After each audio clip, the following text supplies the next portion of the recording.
दोस्तों, क्या हमने सोचा है कभी कि 2016 में अगर जियो ना आया होता तो क्या होता? अगर जियो 2016 में ना आया होता तो आज हम ये बातें इतनी आसानी से ना शेयर कर पाते, क्योंकि डेटा बहुत ज़्यादा महँगा होता। आज की डेट में अगर बात की जाए तो ये डेटा हमारे लिए सस्ता नमस्कार पड़ता है। दोस्तों, मैं हूँ विवेक और आप देख रहे हैं नेशन फर्स्ट। दोस्तों, मैंने एक वीडियो क्रिएट किया था प्रीवियसली, जिसमें मैंने बताया था कि हमारे देश के प्रधानमंत्री ने भारतीयों को भारतीय टेक्नोलॉजी पर स्विच करने का आह्वान किया है। और इसके लिए मैंने बताया था कि हमारे पास में कौन-कौन से ऑप्शंस हैं, जैसे कि Arattai, Zoho sheet, Zoho show और जोहो कॉर्पोरेशन से रिलेटेड रिलेटेड ढेर सारे एप्लीकेशंस थे। लेकिन मुझे एक व्यूअर का एक कमेंट भी देखने को मिला, जिसमें उन्होंने बोला कि मैंने एक एप्लीकेशन डाउनलोड किया जो ढंग से वर्क नहीं कर रहा था और इसलिए मैंने उसको डिलीट भी कर दिया।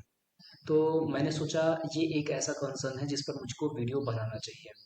दोस्तों, अभी अगर हम देखें तो मैं ऐसा बिल्कुल भी नहीं कह रहा हूँ कि आप डायरेक्टली सारे एप्लीकेशंस जो कि फॉरेन एप्लीकेशंस हैं उनको डिलीट कर दीजिए। बिल्कुल मत डिलीट कीजिए। आप जो काम कर सकते हैं वो ये कर सकते हैं कि पर्सनल लेवल पर भारतीय टेक्नोलॉजी पर स्विच कर सकते हैं, उसे यूज़ कर सकते हैं। जैसे मैं भी अभी यूट्यूब पर ही वीडियो क्रिएट कर रहा हूँ। ये वीडियो इसीलिए क्रिएट कर रहा हूँ क्योंकि इसकी रीच ज़्यादा है और ये एक कॉम्पिटिटिव एप्लीकेशन है। आप अगर किसी बिजनेस पर्पज से कोई फॉरेन एप्लीकेशन यूज़ कर रहे हैं तो बिल्कुल यूज़ कीजिए, अपना नुकसान बिल्कुल मत कीजिए।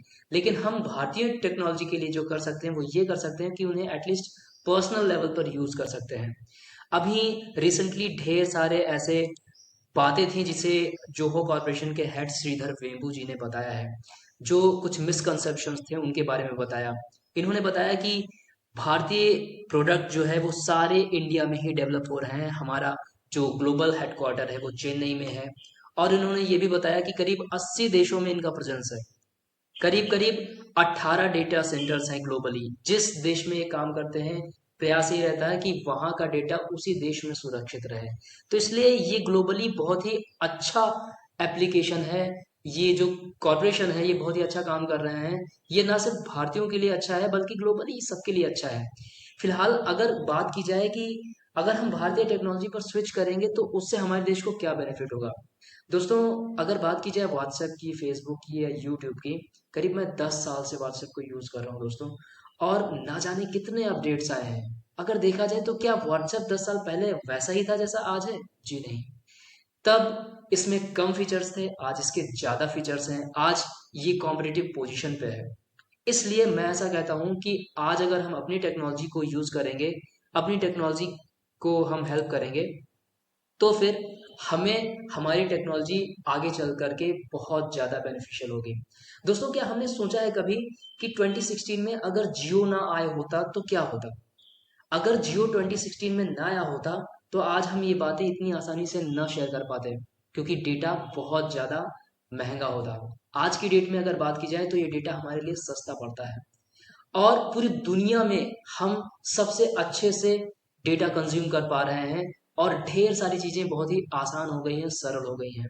इस समय इंडिया 40% से ज़्यादा, अभी एग्जैक्ट डेटा नहीं बता पा रहा हूँ, बट ऑलमोस्ट 40% से ज़्यादा डेटा कंज्यूम करता है वर्ल्ड वाइड। तो हम ये इसीलिए कर पा रहे हैं क्योंकि एक इंडियन टेक्नोलॉजी इस देश में आई और उसने इस देश पर एक तेजी से बहुत ही अच्छा काम किया। तो इसलिए अगर विदेशी टेक्नोलॉजी हमारे देश में होती तो शायद हमें आज भी 50 रुपए का 1 MB डेटा मिलता। तो इसलिए भारतीय टेक्नोलॉजी इंपॉर्टेंट है।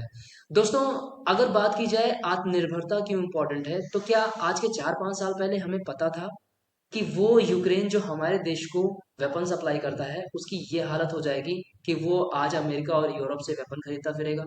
क्या हमें ये पता था कि वो यूक्रेन जो यूरोप को ब्रेड बास्केट के नाम से जाना जाता था और गेहूं सप्लाई करता था सबसे ज्यादा, ऑलमोस्ट 60% वर्ल्ड वाइड, वो यूक्रेन आज खाने के लिए उसे जो यूरोप है या अमेरिका है उसके चैरिटी पर डिपेंडेंट हो जाएगा?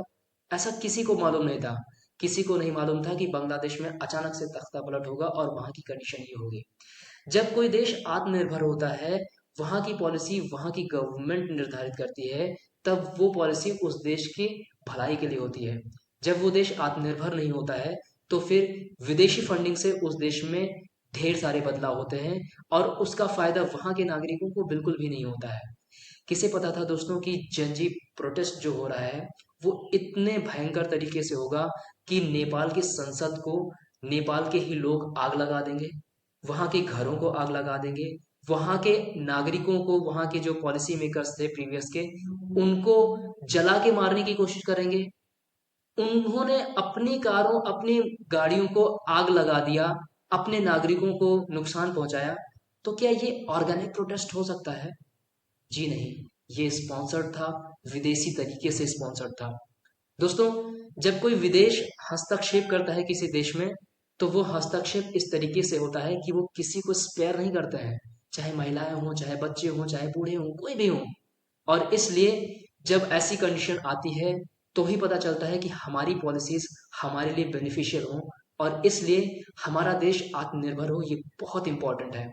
आज की डेट में अगर हम अपनी टेक्नोलॉजी को हेल्प करेंगे तो आगे चलने पर, अगर जियोपॉलिटिकल कंडीशंस कैसी भी होती हैं, हमारे अगेंस्ट आती हैं, जैसा कि अमेरिका ने रशिया पे किया, सैंक्शंस थोपे, वीजा, मास्टर कार्ड, एक झटके में सारी टेक्नोलॉजीज अमेरिका की बाहर निकल आई है रशिया से, यहाँ तक कि स्विफ्ट से भी बाहर कर दिया। अगर रशिया के पास में अपने संसाधन ना होते, वहां के नागरिक उनके लिए काम ना करते, तो फिर वो देश कितना बुरी स्थिति में आता। अभी भी इकोनॉमिकली बहुत वीक हुआ है रशिया, लेकिन आज की जरूरत है कि भारत आत्मनिर्भर हो हर क्षेत्र में।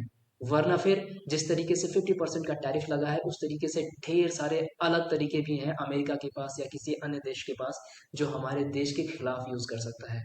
इसलिए आज के डेट में हम जितना अपने देश के लिए आत्मनिर्भरता का माहौल बनाएंगे, उतना बेनिफिशियल होगा। हो सकता है बहुत सारे लोग मुझे कमेंट में बहुत सी बातें बताएं, कुछ राइट विंग के या लेफ्ट विंग के हों, उनकी अपनी बातें होंगी, लेकिन मेरा मानना है कि हमारे देश के वो नागरिक जो आत्मनिर्भर हैं, सेल्फ डिपेंडेंट हैं, जो अपनी चीजों को जानते हैं, पॉलिसी लेवल के चेंजेस को समझते हैं, वो इस देश के लिए एक एसेट है।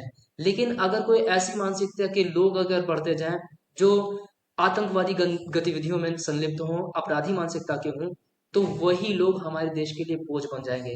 तो दोस्तों, ये बहुत ही इंपॉर्टेंट है कि हम लगातार स्किल्ड होते रहें, लगातार अपनी चीजों को लर्न करते रहें और अपने देश को तरक्की के रास्ते पर लेकर के जाएं। फिलहाल इस पर आपका क्या मानना है, आप कमेंट में जरूर बताइए। अगर ये वीडियो आपको पसंद आया हो तो इसे लाइक कीजिए, सब्सक्राइब कीजिए हमारे इस चैनल को और इस वीडियो को शेयर भी कीजिए। जय हिंद दोस्तों, धन्यवाद।